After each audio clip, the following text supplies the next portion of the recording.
11번째 상실 그리고 치유 190페이지 사랑하는 이를 떠날 뻔할 준비가 되어 있는 사람이 있을까? 사랑하는 이를 읽고 힘겨워하는 사람들을 조용히 위로하고 격려하는 사려 깊은 이야기. 문해 출판사 전미 100만 부 돌파 베스트셀러.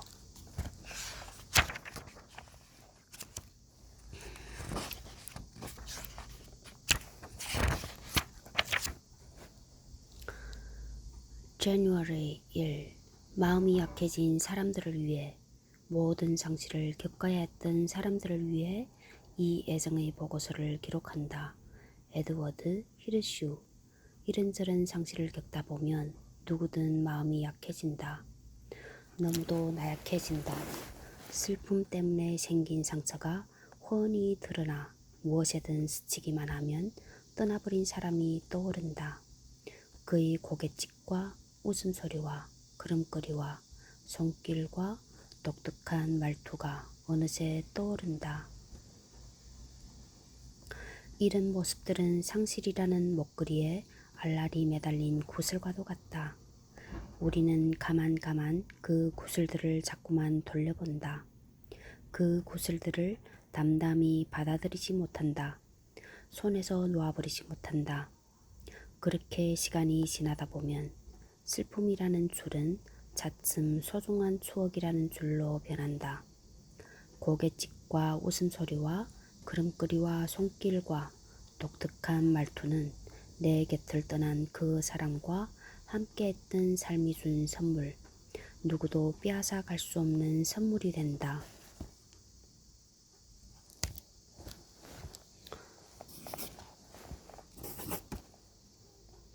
머지않아 새로운 날이 올 것임을 알기에 슬픔과 치유의 과정을 소중히 여기고 믿으려 한다.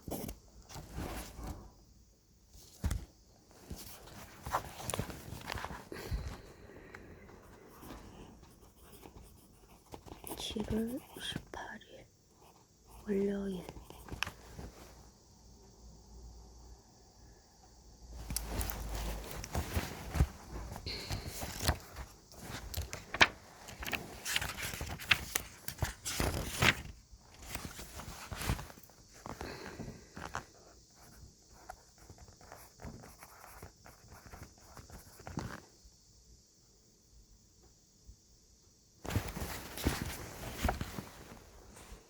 디셈버 29. 어두울 때 눈은 보기 시작한다. 시어도 로스케. 어둠 속에 들어가면 처음에는 사물이 잘 보이지 않는다. 시간이 지나고 눈이 어둠에 적응하면서 조금씩 주변이 보이기 시작한다. 처음부터 환한 곳으로 들어갔더라면 그냥 지나쳤을 것들도 시야에 들어온다. 고통을 겪을 때도 이와 같은 일이 일어난다. 우리가 고통을 선택했을 거라는 얘기는 아니다. 고통을 반긴다는 얘기도 아니다. 하지만 시간이 지나고 나서 보면 우리 뜻과 상관없이 이 모든 고통을 통해 지혜를 얻었음을 깨닫는다. 무엇이 중요한가에 대한 인식이 달라진다. 예전처럼 사소한 일에 쉽게 흔들리지 않는다. 시간을 좀 더 가치 있게 보낸다. 의무라고 여겼던 일들도 다시 평가해 보면서 아마도 몇 가지는 의무 목록에서 삭제할 것이다. 딸아이가 죽고 나서 사람들과 함께 있을 때 내가 꼭 분위기를 편하게 만들어야 하는 건 아니라는 사실을 마치 어떤 계시를 받듯 깨달았다. 어색한 침묵보다 나쁜 것들도 있다. 무엇보다도 우리는 슬픔을 겪고 있는 사람들에게 이끌린다.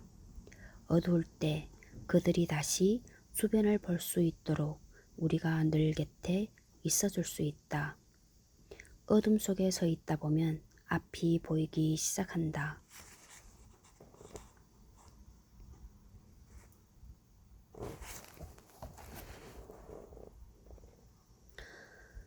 (190페이지) 준 23. 평생 슬픔을 안고 살아갈 사람에게 특정한 날 한꺼번에 조의를 표하는 것보다 우스꽝스러운 관습은 없다. 평생 느껴야 하는 슬픔은 언제나 현재이고 그 슬픔에 관해 언제 얘기한다 해도 늦는 것이 아니며 다시 얘기한다 해도 절대 반복하는 것이 아니다. 마르셀 프루스트. 여기에 대해서는 딱 잘라 말하기 어려운 부분이 있다.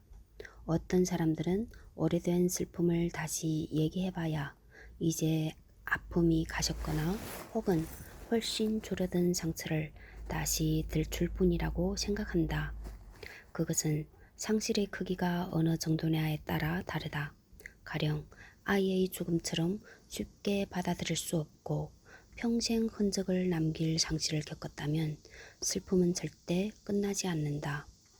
정도가 덜해진다 해도 슬픔은 여전히 남아있을 것이며 상실을 겪은 부모는 이 시간이 지난 뒤에도 절대 사라지지 않을 슬픔을 누군가 기억해 준다는 사실에 진심으로 고마워할 것이다. 딸아이 소식을 듣고도 얼른 찾아오지 못했던 친구들이 한참이 지난 뒤에야 와서 조의를 표했는데 그때 남편과 나는 그들이 무척 고마웠다. 내 생각에 우리 대부분은 상대가 지나치게 말을 삼가서 도대체 이 사람이 내 사정을 아는 건지 관심이 있는 건지 궁금하게 하는 것보다는 용기를 내서 충분히 표현해 주기를 바랄 것 같다. 그래, 당신이 그 얘기를 하면 나는 울음을 터뜨릴지도 모른다. 그렇다 해도 당신이 내 아픔을 알아주는 것이 고맙다. 191페이지.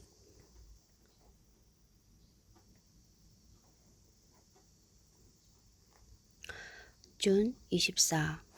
하늘은 매일 두 눈이 먹는 빵이다. 랠프 왈도 에머슨. 어떤 사람들은 마음과 정신의 평화를 얻고 싶어 바다를 바라본다.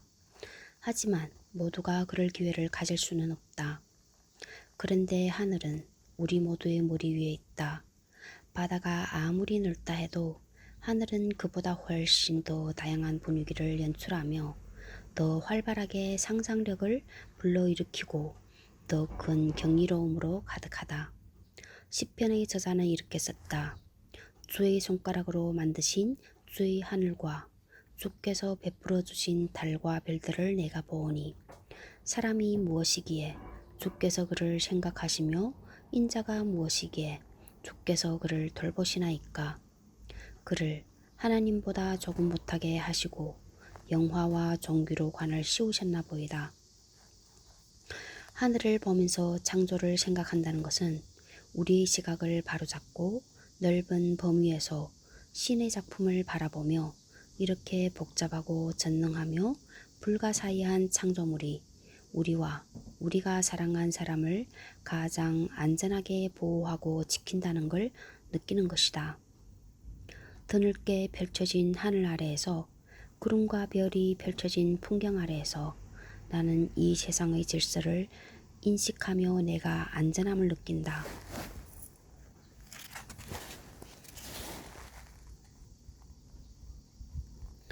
192페이지. 준 25. 미래는 아직 우리의 것이 아니다. 아마 절대 우리 것이 되지 않을 것이다. 미래가 온다면 우리가 예견했던 것과 전혀 다른 모습일 것이다. 그러니 신이 우리가 못 보도록 소중한 지혜 속에 간직해 놓은 것에 대해서는 눈을 감자, 보지 않고 경배하자, 침묵하자, 평화 속에 머물자. 프랑수아 드 살리나 드라 모트 페넬롱. 얼마나 많은 시간을 우리는 그 사람이 없는 미래 때문에 괴로워하면서 그 사람이 곁에 있어 함께 살아가길 바랄 게 분명한 앞날을 생각하면서 보내는가. 하지만 누구도 미래를 알 수가 없다. 분명 슬픔에 잠길 거라고 짐작하는 그 행사에 우리 자신이 없을 수도 있다. 바로 옆에, 바로 앞에 현재의 순간순간 하루하루가 있는데 어째서 알 수 없는 미래에 삶의 에너지를 소모해야 하는가. 지금 당장의 슬픔으로 충분하다. 알 수 없고 통제할 수 없는 시간에 미리 가서 슬픔을 더 크게 만들 필요는 없다. 미래의 슬픔을 상상하는 걸 멈추고 오직 현재에 살 때 나는 경이로운 자유를 느낀다. 193페이지 준 26. 날 사랑한다면 보내주세요. 무영씨. 이 인용문의 출처는 모르겠다. 딸아이가 죽고 나서 몇 달 뒤에 요즘 유행하는 노래를 듣다가 이 말이 떠올랐다. 오랜 세월의 경험으로 보자면 어떤 노래의 가사가 유난히 머릿속에 들어오면 대개 그럴 만한 이유가 있었다. 노래의 곡조는 어디선가 들어본 것도 같았다. 가사는 이랬다. 날 사랑한다면 내가 알게 해줘요. 하지만 내게는 이렇게 들렸다. 날 사랑한다면 보내주세요.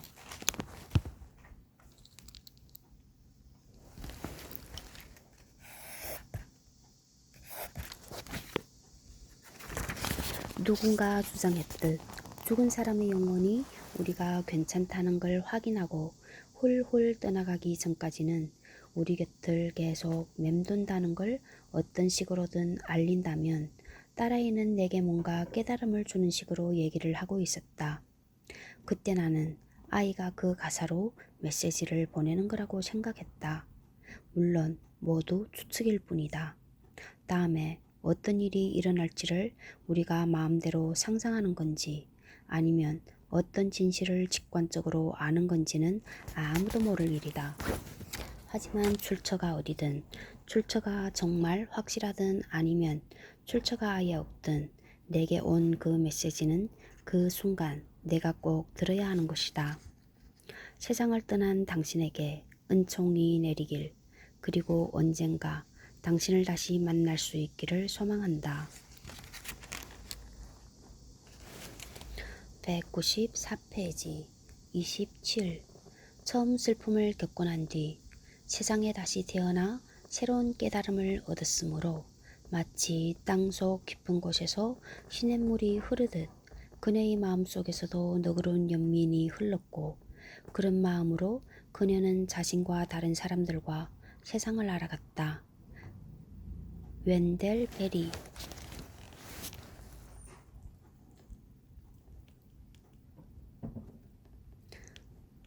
슬픔을 겪으며 세상에 새롭게 눈을 뜨는 것은 힘겨운 탄생의 과정이며 모든 사람이 그렇게 바람직한 모습으로 슬픔을 겪어내는 건 아니다. 하지만 그 과정을 잘 이겨낼 때 받을 수 있는 보상이 하늘의 별처럼 무수히 많으므로 할 수 있는 건 뭐든 하는 것이 우리가 마땅히 감당해야 할 의무다. 그렇다면 어떻게 해야 할까?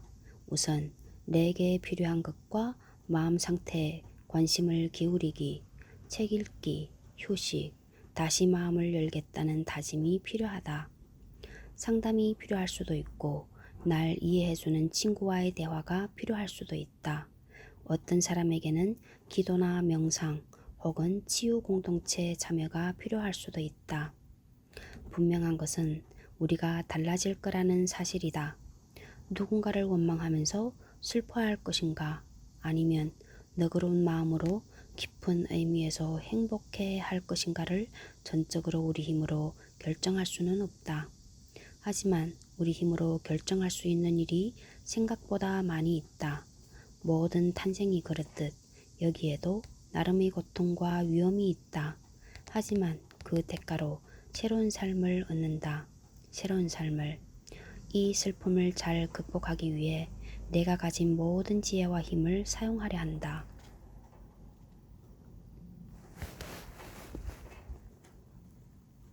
195페이지 준 28. 슬픔은 온전히 경험하면서 지나야 하며 슬플 때 신에 맞서 분노를 쏟아낸다 해도 하늘은 무너지지 않는다는 걸 그녀는 내게 가르쳐 주었다. 엘리자베스 왓슨. 분노 또한 슬픔의 일부라는 걸 인식하지 못할 때가 있다. 사랑했던 사람을 회복시키지 못한 의사와 간호사에게 화가 날지도 모른다.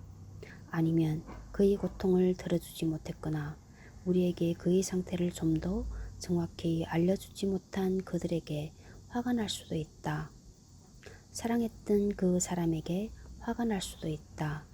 어째서 회복하기 위해 더 노력하지 않았는지, 왜 자신의 몸을 제대로 돌보지 못했는지, 그리고 왜 내 곁을 떠났는지 스스로에게 화가 나기도 하고 신에게 화가 나기도 한다. 사랑하는 사람의 죽음이 특정한 사람이나 신의 책임이 아니라고 생각할 때도 화가 날 수 있다. 우리 삶이 무너져 버렸다. 원하던 것, 그것이 단지 평화라 해도 원하던 것을 빼앗겨 버렸다. 슬픔의 여러 면이 그렇듯 분노 또한 제대로 인식하고 표현해야 한다. 친척들과 친구들에게는 조심해야 할지도 모르겠다. 하지만 신 앞에서는 걱정할 필요가 없다. 분노를 퍼부어도 된다. 내가 분노하는 건 타당하다. 내가 인정하고 표현한다면 분노는 더 빨리 사라질 것이다. 196페이지 준 29. 기쁘기만 했던 마음 위로 그날이 슬픔의 그림자를 들이우며 지나간다. 스티븐 포스터.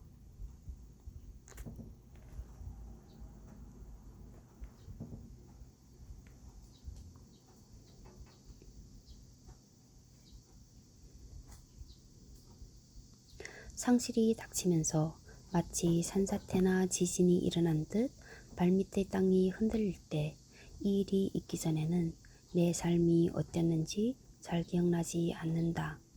한동안 우리는 뭔가를 할 때마다 그 일이 있은 뒤로 처음이라는 말을 붙인다.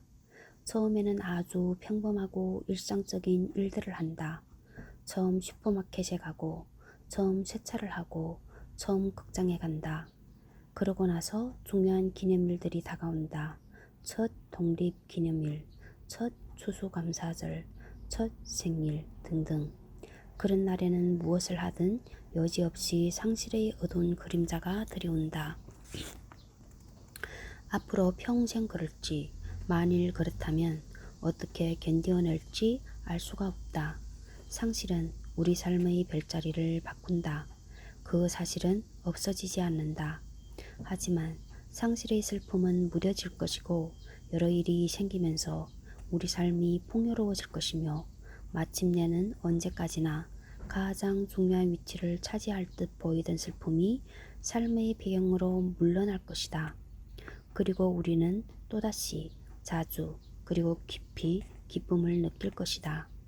당분간은 슬픔이 풍경 전체를 차지하겠지만 다시 기쁨이 찾아올 것이다. 197페이지 준 30. 그는 어깨에 닿는 손길을 느끼며 나직하게 말했다. 이제 다 괜찮아. 그리고 휠체어 옆에 섰다. 자신에게 향하는 시선들이 느껴졌다. 안녕? 관에 대고 이 말을 하고 나서 휠체어를 돌려 밖으로 나갔다. 그날은 화창하고 푸근했으며 서쪽에서 부드러운 바람이 불어왔다. 대지는 푸르렀다. 햇살이 기분 좋게 얼굴과 두 손에 닿았다. 테리 케이.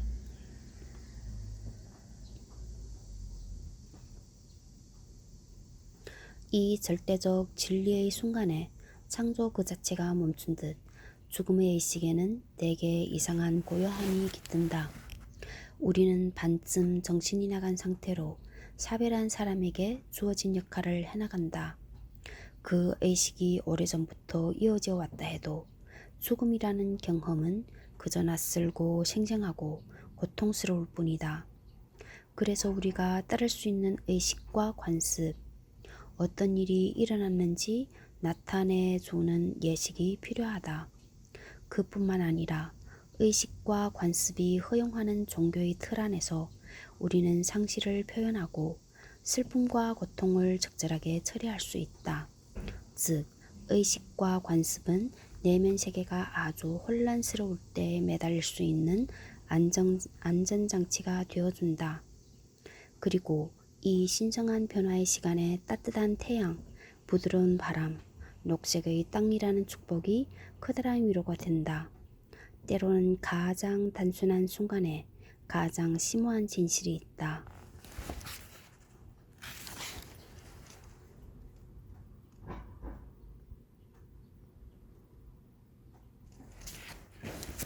줄라이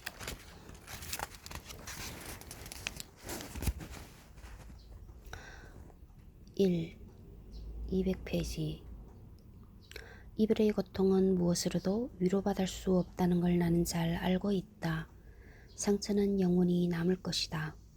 하지만 사람은 고통을 견디는 법을 배우며 축복과 과거에 대한 아름다운 기억과 미래에 대한 아름다운 희망을 주신 신에게 감사하는 법을 배운다. 막스 윌러. 수많은 고난을 겪으며 살아온 어느 여성이 말했다. 가장 견디기 힘든 슬픔은 딸아이와 잠시 이별했다는 거예요. 사춘기 딸의 죽음을 잠시 동안의 이별로 생각하는 것은 그녀에게 정말이지 큰 도움이 되었다. 물론 그렇다 해도 그녀는 딸아이가 여전히 곁에 있기를 간절히 바랐다. 엄청난 슬픔을 극복할 수 있을 거라고 기대하는 건 어리석은 일이다. 고통은 언제나 거기에 있으며 그가 살아있다면 어떻게 되었을 것이라는 공상도 언제나 거기에 있다.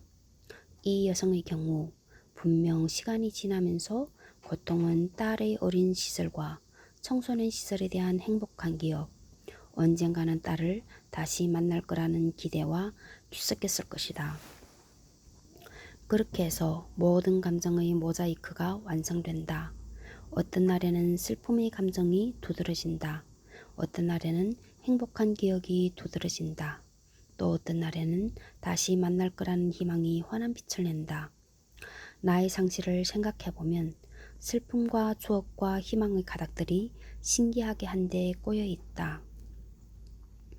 201페이지. 줄라이 2. 그 슬픔을 겪는 사람만 제외하고 모든 사람이 슬픔을 정복할 수 있다. 윌리엄 셰익스피어. 슬픔에 빠져 있을 때 이제 어떻게